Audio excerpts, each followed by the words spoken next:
ಇನ್ನು ಕದನ ವಿರಾಮದ ಮಾತುಕತೆಯ ನಡುವೆಯೂ ಇರಾನ್ ಮೇಲೆ ಅಮೆರಿಕ ಹಾಗೂ ಇಸ್ರೇಲ್ ದಾಳಿಗಳು ಮುಂದುವರೆದಿದೆ. ನಾಗರಿಕ ಮೂಲ ಸೌಕರ್ಯಗಳ ಮೇಲೆ ನಡೆದ ದಾಳಿಯಲ್ಲಿ ಹಲವರು ಸಾವನ್ನಪ್ಪಿದ್ದಾರೆ.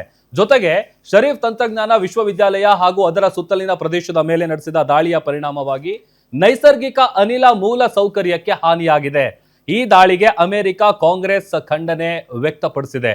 ಅಮೆರಿಕದ ಡೆಮಾಕ್ರೆಟಿಕ್ ಕಾಂಗ್ರೆಸ್ ಮಹಿಳೆ ಯಾಸ್ಮಿನ್ ಅನ್ಸಾರಿ ಈ ದಾಳಿಯನ್ನ ಪ್ರಶ್ನೆ ಮಾಡಿದ್ದಾರೆ. ಶರೀಫ್ ವಿವಿ ಇರಾನ್ನ MIT ಅಂತಿದೆ ಮತ್ತು ಇಲ್ಲಿ ಅಧ್ಯಯನ ಮಾಡಿದ ಅನೇಕ ಇಂಜಿನಿಯರ್ಗಳು ಸಿಲಿಕಾನ್ ವ್ಯಾಲಿಯಲ್ಲಿ ದೊಡ್ಡ ತಂತ್ರಜ್ಞಾನ ಕಂಪನಿಗಳನ್ನ ಸ್ಥಾಪಿಸಿದ್ದಾರೆ. ಶಿಕ್ಷಣ ಸಂಸ್ಥೆಗಳನ್ನ ಟಾರ್ಗೆಟ್ ಮಾಡೋದು ಎಷ್ಟರ ಮಟ್ಟಿಗೆ ಸರಿ ಅಂತ ಪ್ರಶ್ನೆ ಮಾಡಿದ್ದಾರೆ.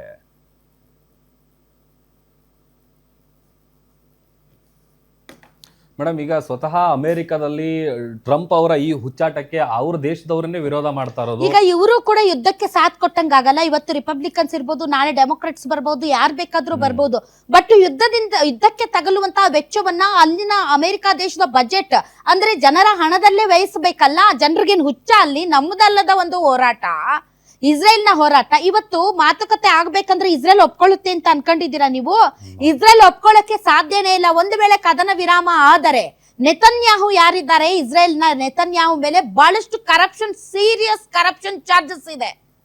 ಒಂದು ವೇಳೆ ಕದನ ವಿರಾಮ ಆದ್ರೆ ಇಮಿಡಿಯೇಟ್ ಅರೆಸ್ಟ್ ಮಾಡಿ ಆತನ ವಿರುದ್ಧ ಈಗ ಜೈಲಿನಿಂದ ಹೊರಗಡೆ ಬರಕ್ ಆಗದೆ ಇರೋಷ್ಟು ಸಿಕ್ಕಾಪಟ್ಟೆ ಕರಪ್ಷನ್ ಚಾರ್ಜಸ್ ಇದೆ.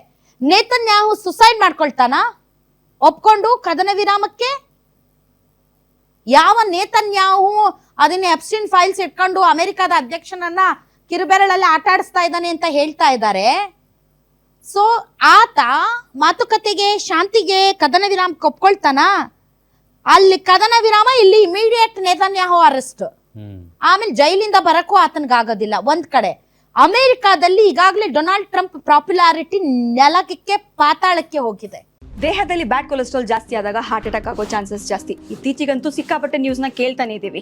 ಸೊ ಬ್ಯಾಡ್ ಕೊಲೆಸ್ಟ್ರಾಲ್ನ ಕಮ್ಮಿ ಮಾಡೋದಕ್ಕೆ ಉತ್ತಮವಾದ ಆಹಾರ ತುಂಬ ಇಂಪಾರ್ಟೆಂಟು. ಜೀನಿ ಸ್ಲಿಮ್ ಯೂಸ್ ಮಾಡಿ. ಕರೆಕ್ಟ್, ಜೀನಿ ಸ್ಲಿಮ್ನಲ್ಲಿರುವಂತಹ ಎಷ್ಟೋ ಆಹಾರ ಧಾನ್ಯಗಳು ಕೊಲೆಸ್ಟ್ರಾಲ್ ಲೆವೆಲ್ನ ಕಮ್ಮಿ ಮಾಡೋದಕ್ಕೆ ಹೆಲ್ಪ್ಫುಲ್ ಆಗುತ್ತೆ. ಸೊ ಹೆಲ್ದಿ ಆಗಿರಿ, ಜೀನಿ ಸ್ಲಿಮ್ನ ಯೂಸ್ ಮಾಡಿ. ಈಗಾಗಲೇ ಏನು ರಕ್ಷಣಾ ವಲಯಕ್ಕೆ ಏನು ಬಜೆಟ್ ಬಗ್ಗೆನೇ ಅಲ್ಲಿ ಸಿಕ್ಕಾಪಟ್ಟೆ ಅಪಸ್ವರ ಎದ್ದಿದೆ. ಒಂದು ವೇಳೆ ಅದನ್ನ ಪಾಸ್ ಮಾಡಿದ್ರೆ ನಾಳೆ ನಡೆಯಬಹುದಾದಂತಹ ಭೀಕರ ಯುದ್ಧಕ್ಕೆ ನಾವು ಪಾಲ್ದಾರರಾಗಬೇಕಾಗುತ್ತೆ ಅಂತ ಅಲ್ಲಿರುವಂತಹ ವಿರೋಧ ಪಕ್ಷಗಳು ಕೂಡ ಯೋಚನೆ ಮಾಡಬೇಕಾದಂತಹ ಪರಿಸ್ಥಿತಿ ಇದೆ. ಇವತ್ತು ಶಿಕ್ಷಣ ಸಂಸ್ಥೆಯ ಮೇಲೆ, ಶಿಕ್ಷಣ ಸಂಸ್ಥೆಗಳು ಏನ್ ಮಾಡಿದ್ವು ಅಮೆರಿಕಕ್ಕೆ? ನಾಗರಿಕ ಮೂಲ ಸೌಕರ್ಯಗಳ ಮೇಲೆ ದಾಳಿ ಮಾಡೋದು, ಆ ಹೆಣ್ಮಕ್ಳು ನಡೀತಾ ಇರುವಂತಹ ಸ್ಕೂಲ್ ಮೇಲೆ, ಅದಂತೂ ನಿಜಕ್ಕೂ ಕೂಡ ಆ ವಿಚಾರದಲ್ಲಿ ಇವ್ರನ್ನೆಲ್ಲರನ್ನು ಯುದ್ಧಾಪರಾಧಿಗಳು ಅಂತ ನಮ್ಮಲ್ಲಿ ಒಂದಿದೆ, UN ಅಂತ ಇದೆ, ಇನ್ನು ಬಹಳಷ್ಟು ಸಂಸ್ಥೆಗಳಿವೆ ಅಂತಾರಾಷ್ಟ್ರೀಯ ಮಟ್ಟದಲ್ಲಿ. ಅವೆಲ್ಲ ಅಮೆರಿಕದ ಚೇಲಾಗಳಾಗಿವೆ ಅಷ್ಟೇ, ಏನೂ ಮಾಡಕ್ ಸಾಧ್ಯ ಇಲ್ಲ.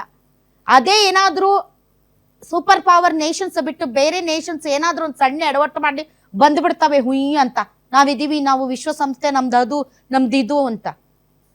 ಇಂತಹ ದುರಹಂಕಾರದಿಂದ ಮೆರೆಯುವಂತ ಯಾವ ದೇಶಗಳಿಗೂ ಯಾವ ಅಂತಾರಾಷ್ಟ್ರೀಯ ಸಂಘ ಸಂಸ್ಥೆಗಳು ಇಲ್ಲ, ಏನೂ ಇಲ್ಲ. ಅದೇನೋ ಹೇಳ್ತಾರಲ್ಲ, ಬಡವರಿಗೆ ನ್ಯಾಯನೇ ಇಲ್ಲ ಅಂತ. ಇದು ಅಂತಾರಾಷ್ಟ್ರೀಯ ಮಟ್ಟದಲ್ಲೂ ಅದೇ ರೀತಿಯಾದಂತ ಪರಿಸ್ಥಿತಿ. ಹೀಗಾಗಿ ಮಾನವೀಯತೆ ಅನ್ನೋದು ಎಲ್ಲಾ ದೇಶದಲ್ಲಿ ಇರುತ್ತೆ. ಎಲ್ಲವನ್ನೂ ಕೂಡ ಮನುಷ್ಯತ್ವನೇ ಇಲ್ಲದೆ ಇರೋ ಜನ ಇಲ್ಲ. ಮನುಷ್ಯತ್ವ ಈಗಲೂ ಉಳಿದಿದೆ.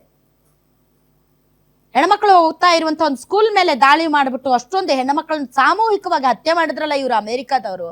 ಇವತ್ತು ಒಳ್ಳೊಳ್ಳೆ ನೋಡಿ, ಈಗಿನ ಆಸ್ತಿ ಅಂದ್ರೆ ಒಳ್ಳೊಳ್ಳೆ ಸೈಂಟಿಸ್ಟ್ಗಳು, ಒಳ್ಳೊಳ್ಳೆ ಇಂಜಿನಿಯರ್ಸ್, ಅಂಥವ್ರನ್ನೇ ನೀವು ಮುಗಿಸುವಂತಕ್ಕೆ ಪರ್ಟಿಕ್ಯುಲರ್ ಆಗಿ ಪಿನ್ ಪಾಯಿಂಟ್ ಅಲ್ಲಿ ಬಾಂಬಾರ್ಡ್ ಮಾಡ್ತೀರಿ ಅಂತಂದ್ರೆ ಸ್ವತಃ ನಿಮ್ ದೇಶದಲ್ಲೇ ಈಗ ವಿರೋಧ ವ್ಯಕ್ತವಾಗ್ತಾ ಇದೆ.